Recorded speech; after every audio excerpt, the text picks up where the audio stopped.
When you think of British Columbia, you think of forests. Most of our landscape is forest-based, and we're losing a lot of our forests through wildfire. We're experiencing greater fires today than we've experienced in recorded history. So I was introduced to a company called Tree Track Intelligence. They are a startup company in BC. They connected with Thompson Rivers University. They were developing seed pods with tree seedlings that would be distributed by drone in fire-affected areas.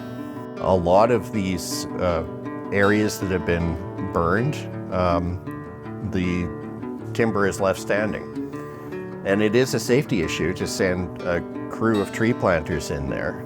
You really can't. So that is also a real benefit to using this drone technology to distribute seed pods in a safe manner. This is a unique project because it increases the speed with which we can respond to disturbances like wildfire, and that's particularly in this case. Using this method, we can get there quickly and distribute a set of tree seedlings that are appropriate for that area. An important question is often, well, what does the future entail for this type of project?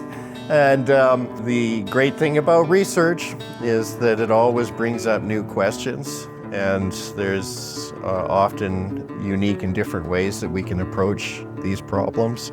And it brings up more opportunities for student involvement.